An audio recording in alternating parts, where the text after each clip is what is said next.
I were just laughing our asses off because of fucking how terrible it was. Was this the NWO period? Were they hot at that time, um, or was this pre this NWO? I think this is like after NWO's like peak. Oh, hmm. So like everybody was in the NWO at this point, and Pretty, people were kind of getting sick of it. It's like fucking Virgil was in the NWO. yeah, Pepper the dog is in the NWO. Oh um, man. but no, like I don't really remember like too much like who was on the card or whatnot there, but um, I dude, I do remember. I gotta tell this story too, because so back when I was in high school, my parents and I had a deal that like, hey, if you get your grades above a certain level, we'll give you something as a reward. Like, um, it was usually like, hey, that like CD that you wanted or this movie that you want, like we'll fucking get it, but you got to keep your grades up to like at least this level. Okay, Mhm. fair enough. Um, so after, God, I forget like what quarter it was in high school and whatnot. They said, okay, you got decent grades, what would you like for your reward? And I was like, oh, fucking wrestling tickets. Like Raw's coming around. I gotta go. By the time the show comes around, here's how much of a fucking doofus I am, man. Um, I had a girlfriend at the time, and I was just like, hey, do you want to go see wrestling on Monday night? So I brought her. We had fucking floor seats like 3 rows away from the fucking like the ring barricade and whatnot. Oh I'm like, shit. shit, my parents did really fucking good with this one, man. Holy fuck. But like we almost had to like stand on our chairs the entire time. Really? Yeah. And like dude, I can't tell you like what date it was. I think it might have been sometime in like February, but if you remember like an episode of Raw where the NWO like they beat down Steve Austin and they spray paint NWO on his back, I was there for that. Yeah. Oh shit. Cool. Wasn't Austin pissed about that, or no? I think I'm thinking HBK when he got pissed about the DX shirt or something like that. I don't know. I know Austin was pissed that he had to fucking wrestle Razor Ramon at fucking WrestleMania. Was he? Yeah, because he was pissed because he's like, all right, so I'm wrestling Scott Hall, which not really much of a reason to do it. I think they were like the fourth match on the card. He was pissed about that, Hmm. and then he said, then apparently he like got wind that Scott Hall was drinking, like out, like getting drunk at like a hotel bar or something like that, like night before, and he's just like, fuck, we can't fucking rely on this guy. Like no, we can't do this.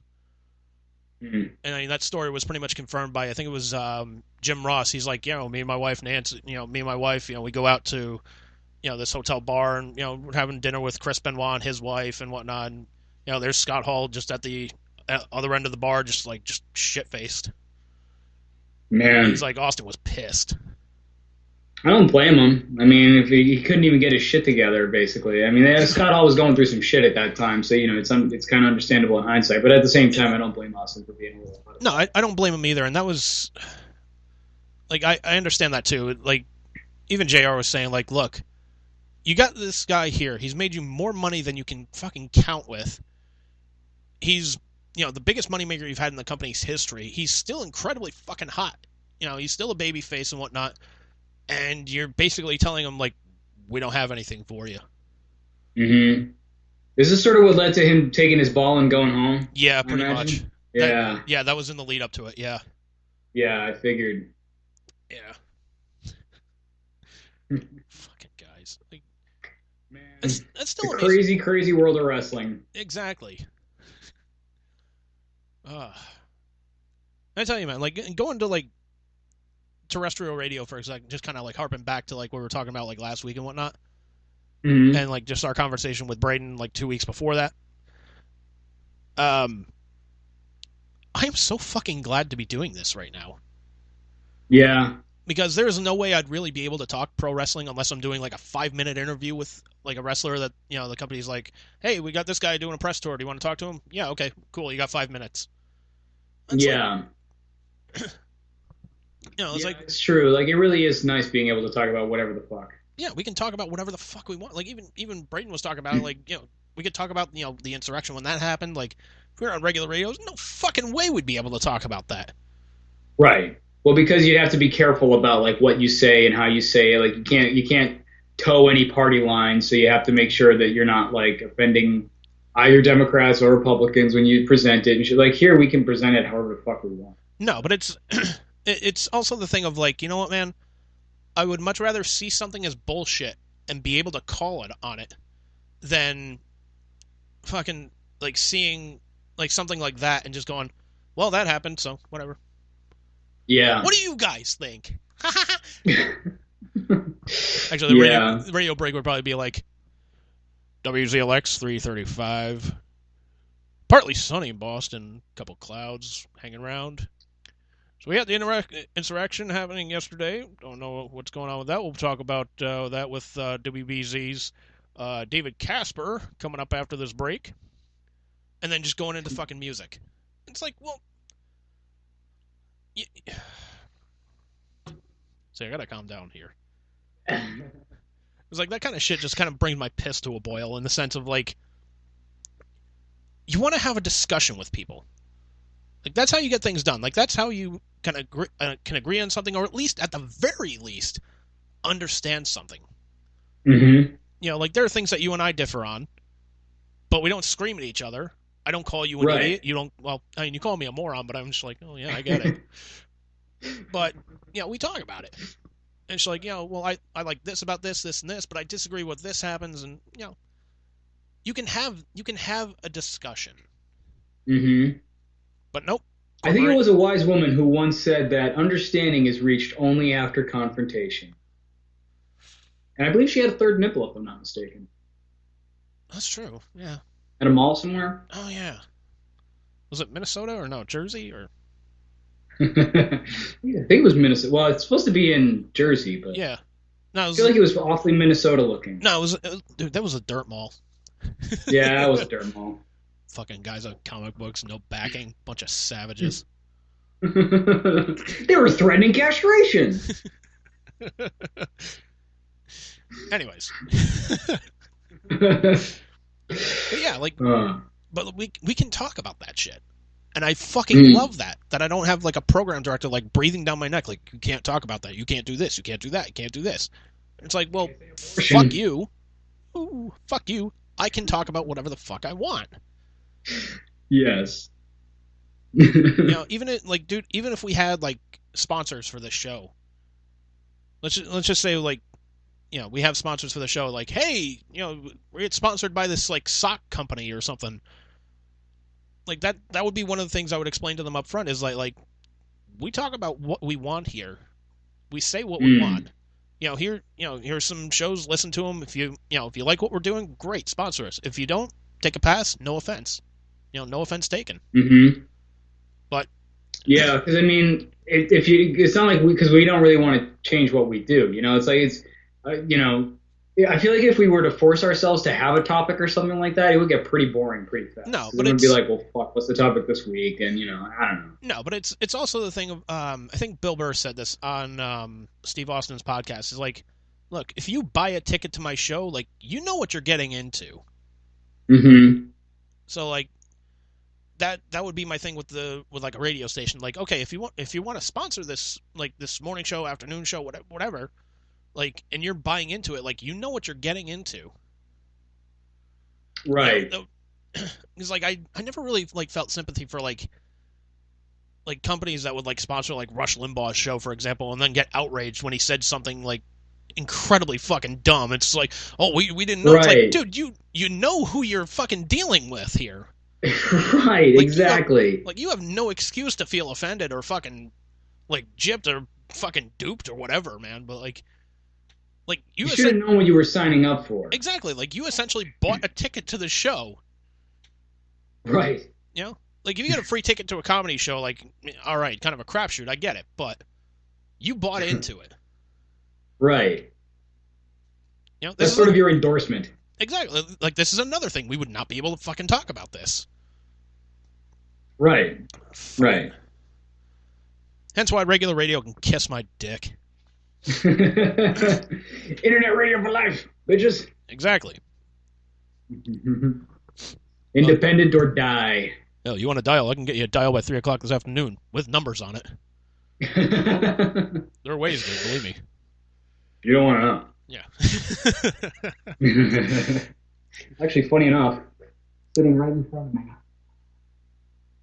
I have a toe with nail polish,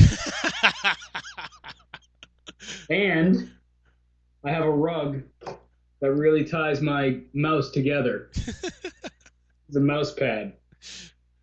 Fucking Christ. Really ties my desk together.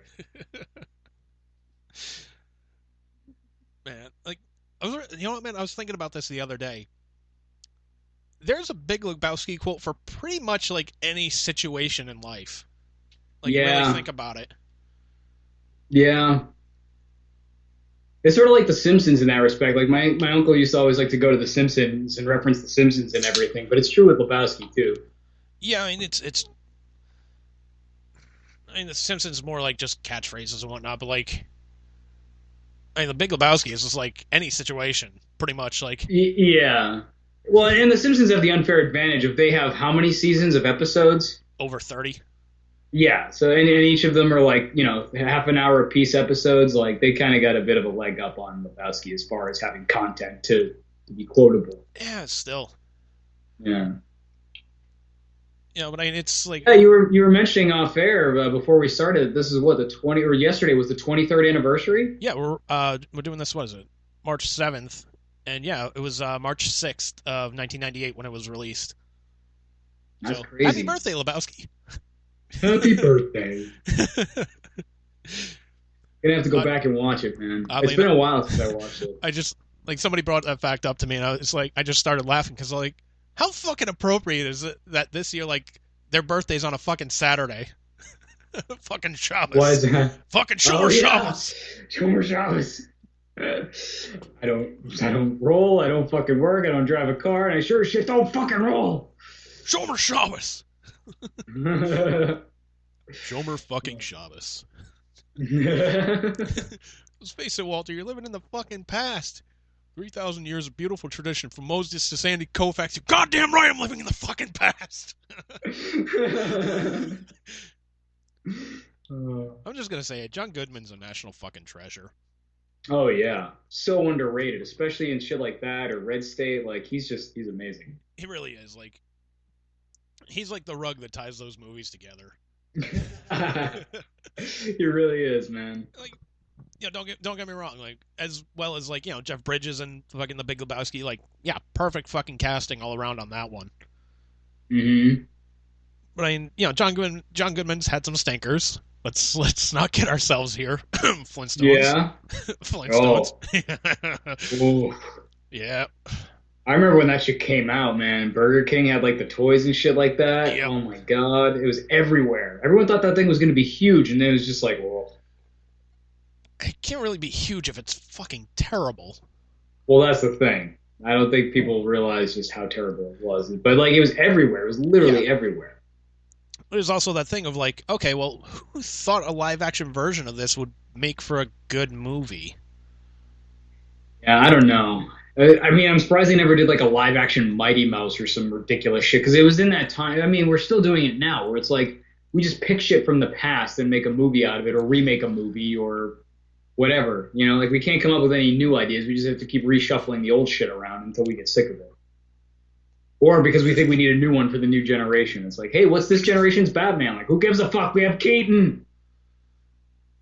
Well, yeah, but I mean, Keaton, like, you can't expect him to do like Batman stunts at his age now. Like, yeah, granted he's going to be in the new like Flash movie and whatnot, but Yeah. still, like, yeah, okay, I get it. You got to change it up. It can't be like, Yeah. Michael Keaton's 80 and he's still playing fucking Batman. All right. Like, don't get me wrong. There is a way he could do it. You have him playing Bruce Wayne, but you set it in the universe of Batman Beyond, where instead of Todd Gordon. what? Is it Todd Gordon? Todd Gordon. Todd. Who am I thinking of? Todd. What's the kid's name that takes over as Batman in Batman Beyond? Terry McGinnis. Where did I get Todd? I don't know. Okay. No, there was a Todd Gordon in the Batman universe.